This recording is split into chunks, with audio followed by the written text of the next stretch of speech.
Wasn't just quiet, but dangerous? What if staying silent was exactly what the enemy was hoping for? Sometimes the most destructive thing you can do is nothing. Not because you're weak, but because fear whispers, maybe now isn't the time. Maybe it's not your place. Maybe someone else will speak up. But what if they don't? Esther didn't ask for the throne. She didn't chase power. She didn't grow up dreaming of a palace. But when her people were about to be destroyed, and her voice was the only thing that could stop it, she had a choice: stay quiet and survive, or speak up and risk everything. She chose to stand, not because she wasn't afraid, but because courage doesn't wait to feel ready. True power isn't always loud. Sometimes it whispers, waits, and then strikes at the perfect moment. Courage, calling, and the cost of obedience. Esther didn't grow up dreaming of a crown. She was an orphan, an exile, quiet, hidden, unseen. But God saw her and placed her in a palace for a moment she never saw coming. A royal decree had just been signed. Her people were marked for death, and she was the only one with access to the king. To speak up meant risking her life. To stay silent meant losing her people. Mordecai's words cut through her fear. What if you were placed here for such a time as this? That's not just Esther's question, it's ours too, because every one of us will face a moment where comfort and calling collide. And when that moment comes, the question isn't whether you're ready, it's whether you'll obey, even if it costs you everything. 1. Strategic silence, power in withholding. Silence can feel unbearable, especially when you carry something burning inside, a truth that needs to be told, a calling that hasn't been released, a burden you know God gave you, but He hasn't told you to speak yet. That was Esther's reality. She had just entered the palace. She was now queen, yet no one knew she was Jewish. No one knew her bloodline. No one knew the weight she carried. And here's the key. She didn't rush to tell them. She didn't try to prove who she was. She held her peace, not because she lacked courage, but because she understood timing. You see, Mordecai gave her one piece of wisdom early on. Don't reveal who you are just yet. And Esther obeyed. It wasn't self-protection, it was preparation. There's a kind of silence that's rooted in fear, and there's a kind that's rooted in faith. The first one hides, the second one waits. And the difference is everything. In today's world, silence is misunderstood. We're told, speak now or you'll lose your chance. Say it loud or it won't be heard. Post it fast or no one will care. But Esther's silence teaches a different kind of power. The power of restraint, the power of watching before acting, the power of letting God lead instead of your emotions. She spent time learning the palace, reading the room, understanding the dynamics, listening more than speaking. That's not passivity, that's strategy. Because premature exposure can destroy long-term assignment. When you speak before the room is ready, your words fall flat. Your heart gets trampled. Your influence evaporates. But when you wait, when you trust God to open the door, your voice carries weight. Your words are arrows, and your presence becomes undeniable. Esther didn't stay silent forever. She was simply waiting for the divine cue. That would turn her quietness into a turning point for her people. And maybe that's what God is doing with you. You feel invisible, overlooked, underestimated, but maybe you're just being hidden. Not for punishment, but for positioning. God doesn't rush leaders, He roots them. So if you're in a season where your voice feels muted, Don't mistake it for absence. You're not being left out. You're being held back for something bigger than you can see right now. Let that silence refine you. Let that stillness train your spirit. And when the moment comes, you won't just speak, you'll shift the atmosphere. 2. Timing the reveal. Don't move until the Spirit moves. Esther knew. Her silence couldn't last forever. She knew that eventually she would have to act, to speak, to risk. But here's what sets her apart. She didn't rush it. She didn't speak the moment pressure rose. She didn't storm into the king's court. Out of panic or impulse, she waited. On purpose, in prayer, in surrender. When Mordecai told her the truth, that her people were marked for death, that Haman had twisted the king's favor into genocide, Esther didn't react in fear. She responded in wisdom. She said, "Go, gather all the Jews in Susa. Fast for me. Do not eat or drink for 3 days. I will do the same. And then I will go to the king. And if I perish, I perish." She didn't run into battle. She called for stillness. She didn't shout in emotion. She centered herself in God. She created space to listen before she dared to speak. That's not hesitation. That's leadership. That's spiritual maturity. Because timing is everything. When the cost is life or death. And maybe that's a word for you too. You've been holding on to a word, a dream, a direction. You feel the pressure to act, now fast, loud, but rushing can destroy what revelation was meant to build. Esther knew the urgency. She felt the weight, but she still paused. She paused so heaven could lead, so God could go before her, so her spirit could grow still in the middle of chaos.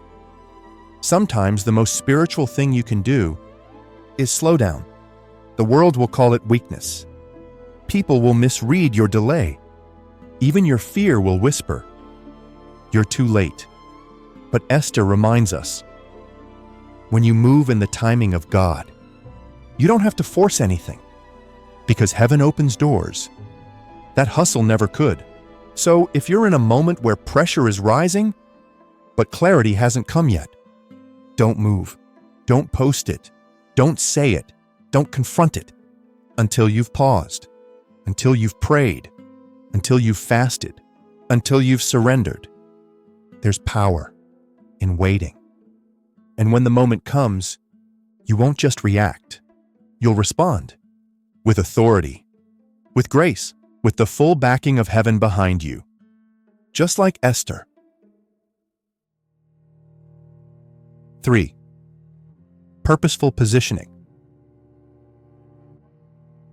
There comes a moment when silence has done its work, when prayer has centered your soul, when wisdom has prepared your spirit. And then you have to step forward. For Esther, that moment came after 3 days of fasting. 3 days of no food, no water, no guarantee. Just waiting, listening, surrendering. And then she moved. But she didn't just move anywhere. She stepped into the most dangerous room in the entire empire, the throne room. By law, no one, not even the queen, could approach the king without an invitation. To do so was to risk death, unless the king extended his golden scepter, a single gesture that decided life or execution. There was no promise of safety, no divine sign, no certainty, just a thin thread of hope and a silent God who hadn't even been named in the pages of her story. But she walked in anyway. That's what courage really looks like. Not the absence of fear, but the decision to move forward, even when fear is screaming louder than faith, because obedience matters more than comfort. Esther understood something we all must learn. Influence without action is just decoration. You can be placed in a position of power and still do nothing with it. You can have access and still choose silence. You can carry favor dash and still surrender to fear. But Esther didn't. She risked it all, not to elevate herself, but to stand in the gap for those who had no voice. She chose to place herself in harm's way so others could live. And maybe that's exactly where God is calling you, into the hard conversation, the confrontation you've been avoiding, the decision that will cost you comfort, but will align you with your calling. Maybe you weren't placed where you are, to fit in, to blend, to remain unseen. Maybe you were positioned to be the one who dares to stand when everyone else sits in silence. Esther didn't know how it would end, but she showed up anyway. And when she did, the king extended the scepter. He didn't have to, but heaven moved the heart of a king because a daughter of God refused to stay hidden. That's what happens when you position yourself with purpose. You unlock something that fear can never reach. You activate something that silence alone could never achieve. You shift the atmosphere by simply standing where no one else dares to stand. 4. Influence without pressure. Esther had just done the unthinkable. She stepped into the throne room uninvited and lived. The king extended the scepter. He received her with favor. And in that moment, she had his full attention. She could have made her request right then. She could have said, "My people are about to be destroyed. Stop it now." She had every right, every reason, every bit of urgency. But she didn't. She looked at the king and simply said, "Would you join me for dinner, just you and Haman?" No demands, no drama, no emotional pressure, just a gentle invitation. And that's what makes Esther so powerful. She understood that influence isn't always about force, it's about flow. She knew timing, but she also knew atmosphere. She didn't want to confront Haman in public. She didn't want to plead in fear. She wanted the setting to be right, the tone to be soft, the moment to be sovereign. So she invited the king again, 2 dinners before she spoke her heart. And when she finally did, her words pierced with precision. Her request carried weight. Her courage landed in the perfect place. That's the mark of true spiritual strategy, because power without patience is manipulation, and urgency without wisdom is noise. Esther modeled something many leaders forget. You don't need to pressure people when you're operating under God's timing. You don't have to over-explain, over-talk, oversell. Just move with grace and let favor do what pressure never could. There's a time to be bold, to stand, to speak, to act, but there's also a time to build the bridge before you cross the fire. Esther built that bridge. She didn't panic. She didn't waste her influence by pushing too fast. She made space for the king's heart to soften on its own. And that's a word for many of us. You've been praying for breakthrough, waiting for a conversation, hoping for a shift. But maybe God isn't asking you to push harder. Maybe He's asking you to soften the atmosphere, to invite, not impose, to lead with grace, not fear. Because true influence is never about control. It's about creating space where truth can land gently and powerfully. Esther did just that, and everything began to shift. 5. Expose the enemy. There comes a moment in every story where truth can no longer hide. No more delay, no more diplomacy, no more dancing around the danger. For Esther, that moment arrived. In the second banquet, the king asked her again, "What is it you want? Even up to half the kingdom, it shall be yours." And this time, she didn't hold back. She looked him in the eye, with Haman sitting at the same table, and she said, "Spare my life and the life of my people, for we have been sold to be destroyed, killed, and annihilated. The king was shocked. Who would do such a thing? Esther turned and named him. The adversary and enemy is this vile Haman.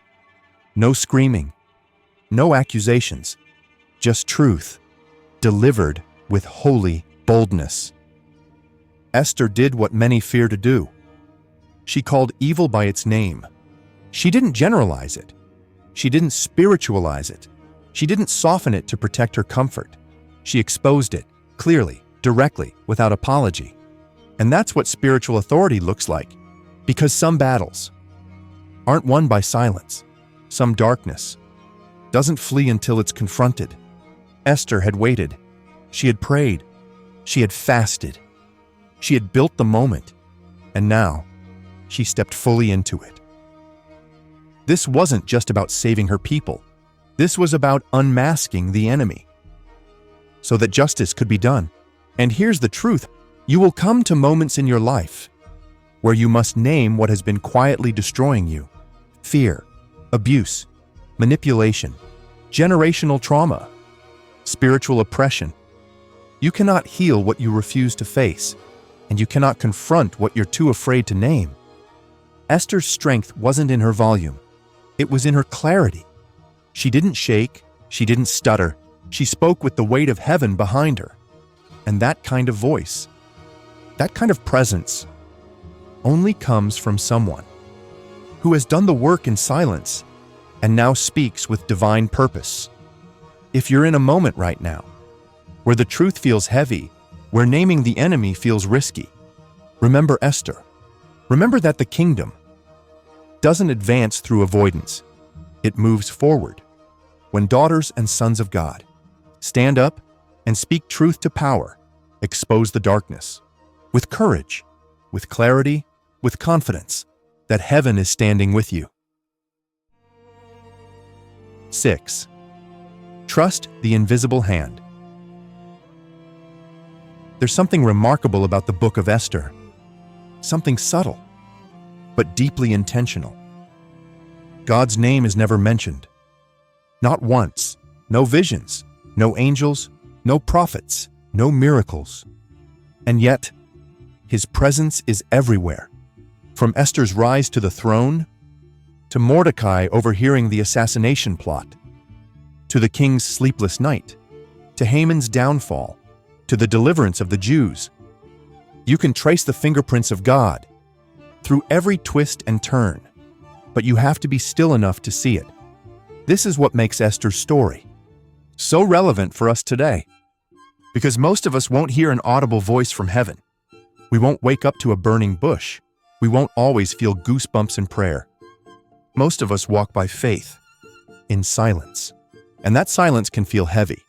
You fast, you wait, you risk everything, and yet you hear nothing.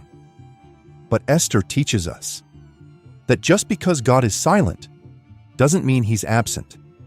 He was there when Esther was taken into the palace. He was there when Mordecai raised her as his own. He was there when Haman plotted destruction. And He was there when the tables turned in a single day. God didn't have to be loud to be sovereign. And maybe that's what your soul needs to hear today. If you're walking through a season where heaven feels quiet, where answers aren't coming, where you're being called to step out without full clarity, you are not alone. God's silence is often His way of building your trust, of strengthening your faith, of moving pieces you can't yet see, just like Esther. She didn't need a divine sign. She didn't wait for a miracle. She stepped into her assignment, trusting that if she perished, she perished. But if God was in it, no power on earth could stop it. And He was, and it didn't. So trust the invisible hand, even when you can't trace it, even when it feels far, even when the story hasn't turned in your favor yet. Because in the kingdom, God does His loudest work in the quietest moments. When faith becomes strategy and courage becomes legacy. Esther didn't have a sword. She didn't command an army. She didn't stand on a stage, but she changed the course of history with silence, with wisdom, with timing, with presence, with courage, and with faith.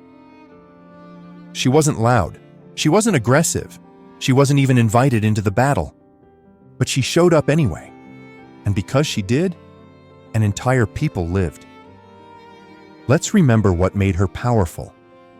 Strategic silence. She didn't speak until the moment mattered. Divine timing. She fasted and prayed before she moved. Purposeful positioning. She stepped into the most dangerous space because no one else could. Influence with grace. She used invitation, not intimidation. Holy boldness. She called darkness by name, without fear. Radical trust. She believed in the invisible hand of God, even when heaven was silent. And maybe that's exactly what you're called to step into now. Not the easy road, not the loud fight, but the quiet obedience, the risky moment, the unseen influence. The faith to stand when everything inside you wants to hide. Esther's courage didn't come from certainty. It came from conviction. And so can yours, because God is still raising Esthers, still placing people in unexpected rooms, still calling voices to speak at the right time, for the right reason, in the right way. The question isn't whether you're ready. The question is, will you rise when it's time to stand? If this message stirred something inside you, don't let it stop here.